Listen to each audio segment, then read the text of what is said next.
नमस्कार मित्रांनो, सुस्वागतम. लक्ष्मीच्या पावलांनी या मालिकेच्या आजच्या भागामध्ये आता अद्वैत आणि कला अगदी तेथे रात्री त्यांना थंडी वाजते. थंडीने अगदी कुडकुडून जातात.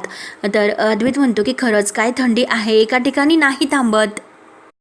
ह्या कलाला काही चालता येत नसतं. तेव्हा ती अद्वैतला म्हणते की अरे अद्वैत, तू तर चालू शकतो, परंतु मला तर एका जागी बसून इतकी थंडी वाजते ना. त्यावर आता अद्वैत मुद्दा म्हणतो की कर्म. तर लगेच कला म्हणते की काय काय बोलतोस. तर अद्वैत म्हणतो की कर्माची फळं. कला म्हणते की अरे चांदेकर, म्हणजे ऐकून घेते म्हटल्यानंतर तू वाटेल तसं बोलतो का. त्यावर आता अद्वैत म्हणतो की हे बघ, जर तू माझ्याशी चांगली वागली नाही तर तुला अजून थंडी वाजेल, तुझं कर्म बिघडेल. त्यावर आता कला म्हणते की गप्रे, एक शब्द मिळाला म्हणून सारखा आपला तोच वापरायचा, मूर्ख कुठला. आणि तेव्हा मात्र आता अद्वैत एऱ्याझऱ्या घालत असतो आणि कला मात्र थंडीने अगदी कुडकुडून गेलीत असते आणि तिला अगदी तिचे होठ असे थरथर कापत असतात. ती कुडकुड कुडकुड कुडकुड असा आवाज करत असते. तिची पूर्णपणे बोबडीच वळते. तर अद्वैत लगेच म्हणतो की आवाज कुठून येतो. कला म्हणते की आवाज, कसा आवाज. तर अद्वैत म्हणतो की असा आवाज, कसं दात वाजल्यासारखा. तेव्हा कला म्हणते की हे बघ, माझे दात वाजतात, कळतं ना तुला, एकतर खूप थंडी वाजली. तेव्हा आता अद्वैतला हसायला येतं. अद्वैत हसून म्हणतो की तुझे दात सुद्धा वाजायला लागले. तेव्हा कला म्हणते की अरे चांदेकर, मी तुला काय सांगू, खरंच मला थंडी नाही सहन होत. तेव्हा अद्वैत म्हणतो की मी तुला तेच सांगतो, कारण तुला माहिती आहे का. तर कला म्हणते की कसलं कारण, उगाच काही कसं बोलतो रे. त्यावर आता अद्वैत म्हणतो की अगं, मी तुला तेच सांगतो, मी तुला वॉर्निंग दिली होती अगोदर, माझ्याशी जर चांगली वागली नाही तर थंडी तुला आणखीन वाजायला लागेल. आणि हे बघ काय सुरू झालं आता, तुझं आतापर्यंत दात वाजत नव्हते ते सुद्धा दात वाजायला लागले, आणि हे बघ एवढ्या वेळेत केस सुद्धा उभे राहतील. तर कला म्हणते की हे बघ, जास्त बोलू नकोस, एकतर थंडी खूप आहे, एकतर काही मदत तुला करता येत नाही, स्वतः सुद्धा मध्ये मध्ये कुडकुडतस. तेव्हा अद्वैत म्हणतो की चल हट, मी काही तुझ्यासारखं वीक नाही, मला काही थंडी वाजत नाही. तेव्हा कला म्हणते की कशी वाजेल, इतका जाडजूड कोट आहे ना अंगावर. तेव्हा अद्वैत लगेच आपल्या अंगातील कोट काढतो आणि तिच्या अंगावर फेकतो आणि घे, दिला तुला कोट. तेव्हा कला म्हणते की थँक्यू, आणि तो कोट ती अंगामध्ये घालते. कोट घातल्यानंतर सुद्धा तिला थंडी वाजत असते. ती म्हणते की चांदेकर, अरे कोट जरी घातला पण तरी सुद्धा मला थंडी वाजते रे. तेव्हा आता अद्वैत म्हणतो की तेच तर मी तुला सांगतो की तू वीक आहेस, तुला इंजेक्शन द्यायला हवं. तुझ्या बगबगी इतकी तुझी इम्युनिटी स्ट्रॉंग जर असती ना तर आज ही परिस्थिती तुझ्यावर आली नसती. त्यावर आता कला म्हणते की बास, अरे कोट दिला ना तेवढा तर पुरं आहे, तुझ्या पोट्या नकोय मला. तर कला अद्वैत म्हणतो की हे बघ, तुझ्या त्या बगबगीपेक्षा माझ्या ह्या पोट्या खूप महत्वाच्या आहे. आता अद्वैतच्या अंगातील कोट काढल्यामुळे त्याला सुद्धा अगदी थंडी वाजायला लागते. तो सुद्धा अगदी दात वाजून कुडकुड कुडकुड करायला सुरुवात करतो. तर कला ही मुद्दा म्हणते की काय रे चांदेकर, अरे कसला आवाज येतोस का तुला. तेव्हा आता अद्वैत म्हणतो की कसला आवाज. तर कला मुद्दा म्हणते की दात वाजल्यासारखा आवाज येतो. तेव्हा आता अद्वैत रागवतो. अद्वैत म्हणतो की गप्प बस, अगं एकतर माझा कोट सुद्धा घालून बसलीस आणि आता मला वर शहाणपणा शिकवते. तेव्हा कला म्हणते की अरे कोट तर तू मला दिलास आणि तुझ्याकडे तर इम्युनिटी आहे, त्यामुळे तुला थंडी नाही वाजत. तर अद्वैत म्हणतो की गप्प बस, आणि हे बघ आता थंडी अचानक वाढलेली आहे त्यामुळे ती जरा जास्त वाजते. तेव्हा आता कला म्हणते की चांदेकर, हे बघ मला एक आयडिया सुचलेली आहे की आपण शेकोटी करूयात. तर अद्वैत म्हणतो की हो हो, तुला तर काही आयडिया सुचतात, चल शेकोटी करूयात. तर कला म्हणते की जा जा चांदेकर, लाकडं घेऊन ये पटकन. तर अद्वैत म्हणतो की चल तू सुद्धा माझ्या सोबत चल. तेव्हा कला म्हणते की अरे माझ्या पायाला लागले, असं काय करतोस. तेव्हा अद्वैत म्हणतो की अरे खरंच तुझ्या पायाला लागले, त्यामुळे तुला लंगडी घालत यावं लागेल, मग तर मला लाकडांना आणि तुला दोघांना सुद्धा धरून आणावे लागेल. तेव्हा कला म्हणते की चिडू नकोस. तर अद्वैत म्हणतो की चिडवणार, काय करणार तू, मागे धावशील, पळू नको पळू नको, ये ये म्हणून आता कलाला राग येतो आणि अद्वैत काही तिची गंमत केल्या वाचून राहत नसतो. तर लगेच कला ही तेथील छोटासा दगड उचलते आणि फेकायला लागते. तर अद्वैत म्हणतो की फेकू नकोस, दगड दगड फेकू नकोस. तर कला ही तेथे तो दगड खाली टाकून देते आणि म्हणते की जा बरं लाकडं घेऊन ये. तेव्हा अद्वैत लगेच लाकडं आणायला निघतो. तर कला जोरात ओरडते की चांदेकर जास्त लांब जाऊ नकोस, अरे मी येथे एकटी आहे. तर अद्वैत थोडासा पुढे येतो आणि लाकडं शोधत असतो. तेव्हा आता तो काही लाकडं गोळा करून घेऊन येतो आणि कला समोर आणून फेकतो. तेव्हा कला कला म्हणते की वा वा चांदेकर, अरे लाकडं तर आणून फेकलीस, मग पुढे काय? तर अद्वैत म्हणतो की पुढे काय, तूच म्हणली होती ना तुला शेकोटी पेटवता येते, मग पेटव. तर कला म्हणते की चांदेकर, अश्मयुग संपला, आता पेटवायला सुद्धा काहीतरी द्या. तेव्हा अद्वैत म्हणतो की तू बडबड करत राहा, आपोआपच आग लागेल. तेव्हा कला लगेच तेथील ते आणलेल्या सरपणापैकी एक लाकूड उचलते आणि अद्वैतला उगारते. तेव्हा अद्वैत म्हणतो की हे मारायचं नाही. तेव्हा कला रागाने म्हणते की दे बरं काहीतरी पेटवायला. त्यानंतर मात्र इकडे घरी आता सरोजला इतकं टेन्शन येते, फोन लावून पूर्णपणे वैतागून जाते, डोळ्यामध्ये पाणी सुद्धा येत असते, तरी सुद्धा ती फोन लावत असते, परंतु फोन काही नेटवर्क नसल्यामुळे लागत नसतो. सरोजच्या मनात दुसरेच काहीतरी विचार येत असतात आणि आबांना सुद्धा काही असं स्वस्त बसवत नाही, ते पूर्णपणे अस्वस्थ असे होतात. रोहिणी मात्र आता सर्वांचा आनंद लुटत असते, तिला हसायला येत असतं, कारण तिला असं वाटतं की मी गाडीचे ब्रेक फेल केले आणि नक्की आता ते दोघेही परत नाही येऊ शकत. रजनी ही आबांची काळजी घेत असते, आबांना सावरत म्हणत असते की आबा पाणी घ्या बरं, आबा हो जा बरं, थोडासा आराम करा, काही झालं तरी आम्ही तुम्हाला येऊन सांगू आतमध्ये. हे बघा त्या दोघांना काही होणार नाही, सोम आणि ते गेलेत ना बघायला. तेव्हा आता आबा म्हणतात की रजनी हे बघ, मी ठीक आहे, जोपर्यंत माझे मुलं सुखरूप आहे ही बातमी मला ऐकायला येत नाही तोपर्यंत मला काही असं चैन नाही बसणार. तेव्हा आता सरोज लगेच म्हणते की आबा मी काय म्हणते तुम्हाला की आपण पोलीस कंप्लेंट करूयात. तेव्हा रजनी सुद्धा म्हणते की हो ना वहिनी, अगदी मनातील बोललात तुम्ही. आणि तेवढ्यात तेथे संगीता येते. तेव्हा संगीता म्हणते की सरोज मॅडम, मला काय वाटतं की पोलिसांना फोन करण्या अगोदर आपण सोहमरावांना एकदा फोन करूयात का? तेव्हा रजनी म्हणते की हो थांबा, मी लगेच करते, त्यांचा सुद्धा बराच वेळ झाला तसा फोन नाही आला, म्हणून आताच रजनी लगेच सोहमला फोन करते. तेव्हा सोम काही फोन उचलत नसतो, तर सरोज रजनीला विचारते की काय झालं. तर रजनी म्हणते की सोम फोन नाही उचलत, मी परत ट्राय करते. तेव्हा मात्र आता सर्वांना आणखीनच टेन्शन येते. तेव्हा रजनी आतमध्ये जाते आणि संगीता सुद्धा किचन मध्ये जाते. त्यानंतर मात्र आता इकडे श्रीकांत, सोहम आणि रॉकेट हे गाडीतून ह्या अद्वैत आणि कलाला शोधायला येतात आणि लगेच एका ठिकाणी चहाची टपरी असते तेथे उतरतात आणि आपल्या मोबाईलमध्ये अद्वैत आणि कलाचा फोटो दाखवत असतात की यांना तुम्ही बघितलं का गाडीमध्ये होते. तेव्हा आता कोणी सुद्धा म्हणत नाही करत असतात. तेव्हा मात्र आता ही तिघेही टेन्शनमध्ये येतात आणि त्यांची विचारपूस ही चौकशी चालूच असते. आणि तेवढ्यात मात्र आता सरोजचा कॉल सोहमच्या मोबाईलवर येतो. सोहम म्हणतो की बोल ना काकी. तेव्हा आता सरोज ही अगदी टेन्शनमध्ये विचारते की सोहम, अरे काही कळलं की नाही? तेव्हा सोहम म्हणतो की नाही, अजूनपर्यंत तर नाही काकी, आम्ही सर्वांना विचारले पण कोणीही त्यांना नाही बघितलेलं. त्यावर आता सरोज म्हणते की अरे देवा, मला तर असं वाटतं की आपण आता पोलीस कंप्लेंट करायला हवी. आणि हे बघ सोहम, तुला जर काही कळलं ना तू लगेच मला कळव, मी वाटच पाहते. तेव्हा सोहम म्हणतो की चालेल काकी, तुम्ही सर्वांनी काळजी घ्या, आम्ही तोपर्यंत शोधतो. तेव्हा सरोजचे फोन हे सुरूच असतात. त्यानंतर आता ते पुढे येतात. काही माणसं तेथे शेकोटी करून शेकत असतात, त्यांच्याजवळ सुद्धा आता फोटो दाखवून विचारपूस करतात, पण कोणी मात्र सांगायला तयार नसतं, कारण अद्वैत आणि कलाला कोणी पाहिलेलंच नसतं, ते तिकडे जंगलामध्ये असतात. त्यानंतर मात्र आता इकडे यांनी शेकोटीसाठी ते लाकडं एकमेकावर असतात आणि आता ती शेकोटी त्यांना पेटवायची असते, म्हणून आता कलाने सांगितल्याप्रमाणे तो दगड मारत असतो, काही ठिणग्या पडतात की नाही आणि कसा शोध लावला असेल बरं अश्मयुगातील या लोकांनी. आणि तसंही दगडावर दगड मारून ठिणग्या तर पडतात आणि तसंही माझ्या आयुष्यात रोज अशा ठिणग्या पडतातच. तेव्हा कला म्हणते की काय रे, काय बोलतो चांदेकर, कोणत्या दगडामुळे? तर कला तिच्याकडे हात करतो आणि या दगडामुळे ठिणग्या उडतात ना. तेव्हा कलाला खूप हसायला येतं. कला म्हणते की वा वा चांदेकर, जमलंवर. आणि ऐक ना चांदेकर, अरे दगडावर दगड आपटावा लागतो तेव्हा ठिणग्या उडतात रे. म्हणून कला ही खूप जोरजोराने हसत असते आणि गुडगुड करत असते. हा अद्वैत पूर्णपणे वैतागून जातो, दगडावर दगड मारतच असतो. कला ही हसून विचारते की काय आजच्या दिवस पेटतं की नाही. आणि तेवढ्यात कलाच्या डोक्यामध्ये एक आयडिया येते आणि ती अद्वैतला म्हणते की मला एक आयडिया सुचली, आपण गाडीतील पेट्रोल काढूयात का? तेव्हा अद्वैत म्हणतो की काय ग, तू वेडी आहेस का? काय करते ग? अगं तुला काही ती रिक्षा किंवा स्कूटर वाटली का? एका अंगावर केली किंवा डिझेल पेट्रोल काढून घेतलं काही? काय ग, गाड्याबद्दल मात्र तू काही बोलत जाऊ नको. तेव्हा कला म्हणते की हे बघ, एवढी सुद्धा मी मूर्ख नाही आणि तू मात्र जास्त मला आणखीन मूर्खात काढू नकोस. अरे मी तसंच काहीतरी म्हणत होते, काहीतरी पद्धत तर असेल ना पेट्रोल काढण्याची, चल ना मग पटकनी काढू. तर अद्वैत म्हणतो की एवढीशी नाही पण थोडीशी तरी मूर्ख आहे ना. तोंड बघितलं का तू आरशामध्ये? तुझ्याकडे बेसिक सुद्धा नॉलेज नाही. अगं ज्याला सगळ्या गोष्टीतील सगळं माहिती असतं त्याला काय म्हणतात हे तुला माहिती आहे ना. तेव्हा कला म्हणते की सर्वज्ञ तर लगेच अद्वैत म्हणतो की नाही, द ग्रेट अद्वैत चांदेकर. तेव्हा अद्वैत पुन्हा जोरजोराने दगडावर दगड हा घासत असतो.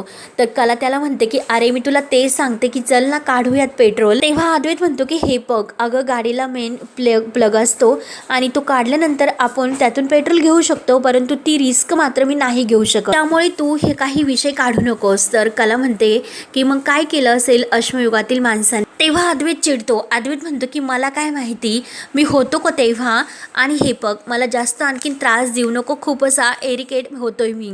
तेव्हा आता कला म्हणते की अरे मला काय माहिती, आणि हे बघ माझ्यामुळे काही होत नाही, हे लक्षात ठेव, मी काही केलेलं नाही. तर अद्वैत म्हणतो की तुझ्यामुळेच होतं. अगं जेव्हापासून तू माझ्या आयुष्यामध्ये आलीस ना तेव्हापासून माझ्या आयुष्यातील प्रॉब्लेम जास्तच वाढायला लागले. तेव्हा कला म्हणते की वाटेल तसे बोलू नकोस, तुला भूक लागली का जास्त म्हणून तू असं बोलतोस. तर अद्वैत म्हणतो की हे बघ मला भूक वगैरे काही लागलेली नाही, परंतु मला खूप असा जास्त त्रास होतोय, खूप इरिटेट होतोय. तेव्हा आता कलाला समोर धूर दिसतो. कला म्हणते की चांदेकर अरे धूर. तेव्हा अद्वैत म्हणतो की धूर तर रोजच दिसतो मला, कारण तू तर जळतेस ना माझ्यावर. तर कला म्हणते काय चाललं रे चांदेकर, सारखं मी मी माझं माझं मला मला, काय सुरू आहे रे तुझं. मी माझ्यासाठी सर्व काही तुझ्यासाठी करत असतो, फक्त तुम्हाला अशी बोलण्याची संधी शोधूनच असतो. त्यावर अद्वैत म्हणतो की झाले का. तर कला म्हणते की अरे तो तिकडे बघ धूर. तर अद्वैत म्हणतो की तो धूर तर मी मगाशीच बघितला होता. तेव्हा कला म्हणते की गप्प बस, तो धूर आत्ता आला, आत्ताच मी बघितला, आणि तो धूर मी माझ्या डोळ्यांनी बघितला आणि तुला दाखवला. तेव्हा अद्वैत म्हणतो की चल बरं आता जाऊन शोधूयात, आता फक्त इथे भांडतच बसायचे का, चल बरं चल बरं म्हणून तो कलाच्या हाताला धरतो, तिला सावकाश उभे करतो, आणि तो धूर जिकडून दिसतो ना तिकडे तो कलाला धरतो, सावकाश सावकाश करत तिच्या हाताला धरून तिला तिकडे घेऊन जात असतो. तेव्हा कला म्हणते की अरे चांदेकर तोंडावर रुमाल टाक ना थोडासा. तेव्हा अद्वैत लगेच चिडतो. अद्वैत म्हणतो की काय ग रुमाल आहे का आता माझ्याकडे, तू त्यावर तर पाणी टाकलं आणि आता परत म्हणते की रुमाल लाव म्हणून. तर कला म्हणते की शांत हो, हा पदर घे आणि पदर तोंडाला लाव, कारण तुला धुराचा त्रास होतो. तेव्हा अद्वैत म्हणतो की काय पदर. तर कला म्हणते की हो घ्यायचा असेल तर घे, आणि कला आणि अद्वैत त्या ठिकाणी येतात. अद्वैत तिचा पदर घेऊन तोंडाला लावतो आणि आपलं नाक तोंड वगैरे असं बंद करून घेतो. तर कला म्हणते की हे बघ मला तर असं वाटतं की येथेच कोणीतरी नुकतीच शेकोटी पेटवलेली होती. तेव्हा अद्वैत म्हणतो की हो ते मला दिसतेच, कारण मी नाकावर पदर धरला, डोळ्यावर नाही. येथे नक्की कोणीतरी असणार, पण गेले कुठे हे. तेव्हा कला आणि अद्वैत हॅलो हॅलो कोणी आहे का इथे, कोणी आहे का म्हणून जोरजोराने आवाज द्यायला सुरुवात करतात, परंतु कोणी तिथे काही आवाज त्यांच्या कानावर पडत नाही. तेव्हा कला म्हणते की अरे मला असं वाटतं की हे लोक येथून गेलेले असते वाटतं, कारण बहुतेक खूप तास झाले असतील, काही तासापूर्वीच ते गेलेले असतील. त्या अगोदर जर आपण येथे आलो असतो तर नक्की आपल्याला त्यांची मदत झाली असती, पण तू कुठे माझं ऐकतो. तर लगेच अद्वैत म्हणतो की हो हो शेवटी काय, मला सुद्धा तेच वाटत होते, परंतु तू कुठे माझं ऐकत असते. तेव्हा कलाला राग येतो. कला म्हणते की ठीक आहे, तू माझ्याशी आता भांडतच बसणार आहे का, बरं बस, तुला जर तशीच हौस असेल तर बस, भांडतच बस. तेव्हा अद्वैत म्हणतो की आता काय करायचे. तेव्हा कला म्हणते की हे बघ तू शांत राहा, मी बघते काय करता येते. म्हणून आता ते लोकांनी जी काही शेकोटी पेटवलेली असते तर त्यातील जे हुंकर मारून ती शेकोटीचे पेटते लाकडं त्यांना तिकडे शेकोटी पेटायला न्यायची असते. अद्वैत तिला विचारतो की हे काय करतेस तू. तर कला म्हणते की हे बघते, मला काही शेकोटी वगैरे पेटवता येते की काय ते जरा पाहते. कला आणि अद्वैत ती शेकोटी पेटवण्याचा प्रयत्न करायला सुरुवात करतात. त्यानंतर आता इकडे घरचे सर्वजण आणखीन टेन्शनमध्ये येतात, म्हणून सरोज आता पोलीस स्टेशनमध्ये फोन करते आणि हॅलो मी सरोज चांदेकर बोलते, माझा मुलगा आणि आगेरला गेलेले आहेत, परंतु त्याचा फोन मात्र काही लागत नाही, नक्की काहीतरी प्रॉब्लेम झालेला आहे आणि तो सुद्धा काही आम्हाला कॉन्टॅक्ट करू शकत नाही, त्यामुळे प्लीज तुम्ही शोध घेऊ शकताल का, म्हणून आता सरोज त्यांना रिक्वेस्ट करत असते. तेव्हा सरोज म्हणते की हो आजच सकाळी तो गेलेला आहे आणि फोन ठेवते. आणि सरोज आता पूर्णपणे टेन्शनने गहाळ होते आणि लगेच ती सोफ्यावर बसते, डोळ्यातून पाणी येत असतं. रोहिणी सुद्धा तेथेच असते. आबा विचारतात की सरोज अगं काय झालं. सरोजच्या डोळ्यामध्ये पाणी आलेलं असतं. सरोज म्हणते की पोलीस असं म्हणतात की 24 तास झाल्याशिवाय केस नाही घेऊ शकत, आणि ते असंही म्हणतात की तुमचं एवढं मोठं नाव आहे तर आम्ही शोध सुरू सुद्धा करू शकतो, पण ते नियमांच्या विरुद्ध जाईल. म्हणून आता ते ऐकून आबांना आणखीन टेन्शन येतं, परंतु रोहिणीला मात्र आनंद होतो. आबा म्हणतात की देवी आई, अगं काय चालवलं तू हे सर्व, म्हणजे आता आम्ही सर्व बाजूंनी अडकलो की काय. तर सरोजच्या डोळ्यात आणखीन पाणी येत असतं. अद्वैतची तिला खूप आता काळजी लागते. रोहिणीला मात्र आनंद होतो आणि लगेच रूम मध्ये निघून जाते. आणि इकडे तिकडे कोणी आहे की नाही हे बघून ती लगेच राहुलला कॉल करते. राहुल सुद्धा आता तेथे आसपासच असतो आणि तो गाडी थांबवतो आणि बोल मम्मा असे म्हणतो. तेव्हा आता रोहिणी विचारते की काय रे, कुठपर्यंत पोहोचला. तेव्हा आता राहुल म्हणतो की अगं मी ऑन द वेच आहे, काही मिनिटातच पोहोचे, घरी सर्व ओके आहे का. तेव्हा आता रोहिणी म्हणते की अरे आपण ठरवलं होतं अगदी तसंच घडत होतं. आणि हे बघ, सरोज वहिनीने पोलिसांना फोन केला आणि अगोदर फोन केला म्हणून मी खूप घाबरले होते, पण हे बघ पोलीस सुद्धा आपल्याच बाजूने आहे. तर राहुल विचारते की म्हणजे काय.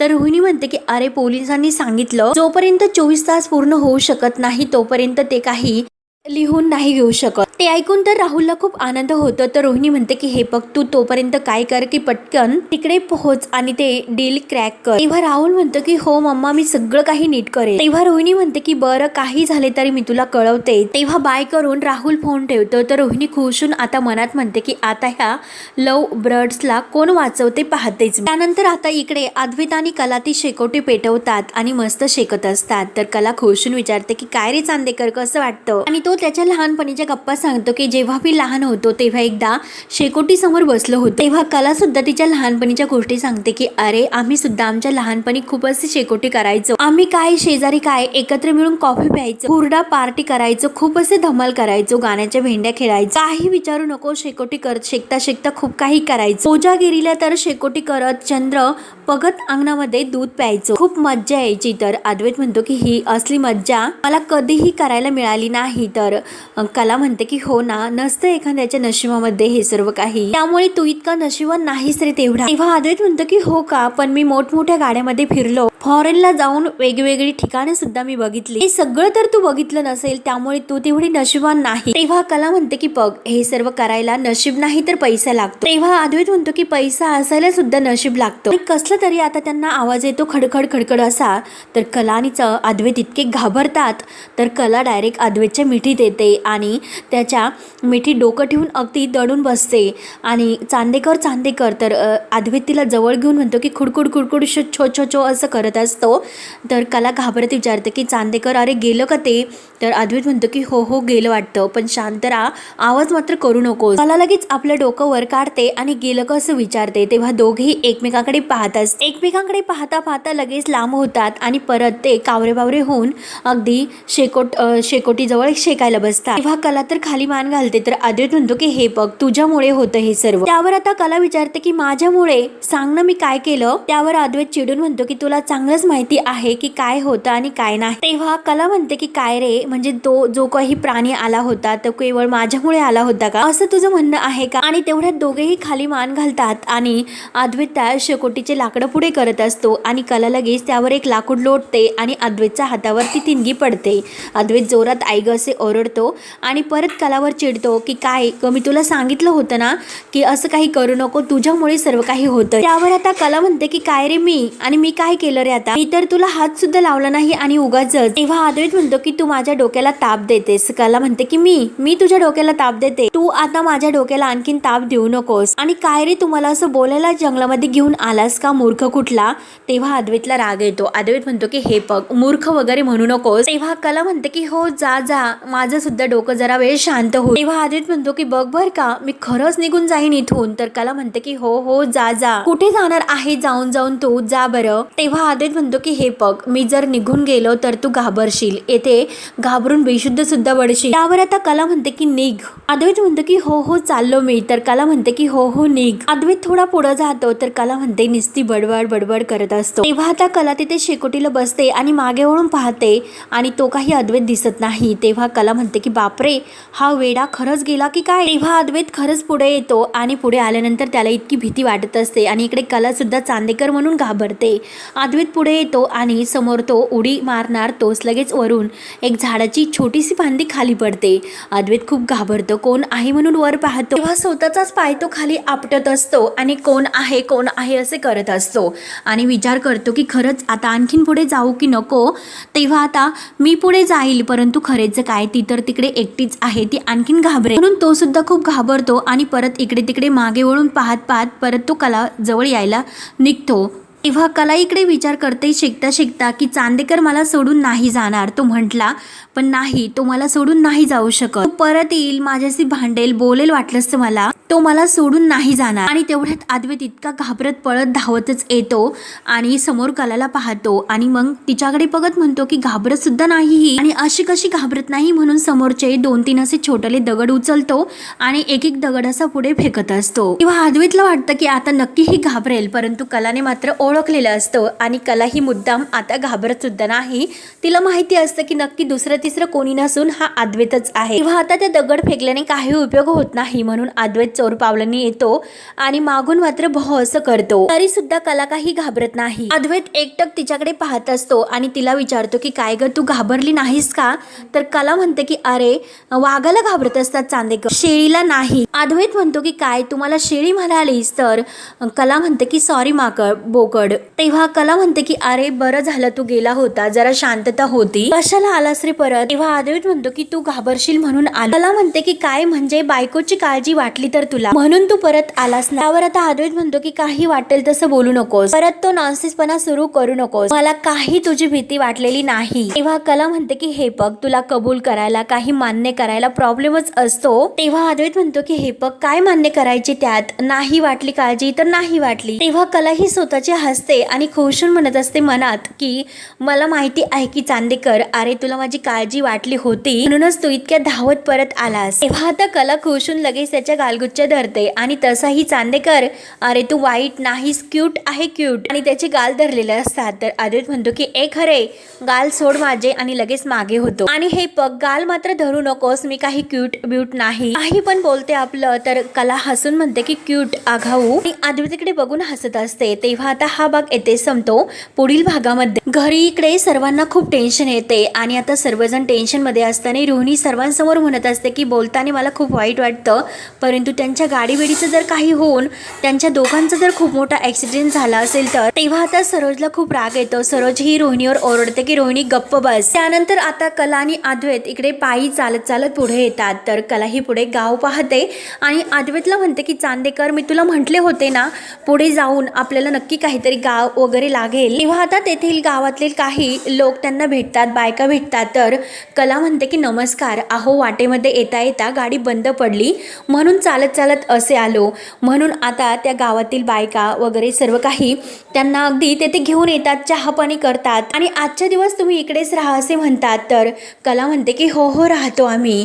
तर अद्वैत म्हणतो की ठीक आहे, तुला राहायचं असेल तू राहू शकते, मी येथे नाही राहणार. तर कला म्हणते की हे बघ, प्रेम, माया, आपुलकी या शब्दांची संबंध नसल्यासारखंच तू नेहमी वागतस. कधी कधी मला असं वाटतं की नयनाताई खरंच सुटली, तुझ्याशी लग्न नाही केलं तिने. तेव्हा अद्वैत कलाकडे पाहत असतो आणि कला अद्वैतकडे बघून हसते. तेव्हा आता पुढे काय काय होत राहणार हे पाहण्यासाठी आपल्या चॅनलला नक्की सबस्क्राईब करत राहा. धन्यवाद.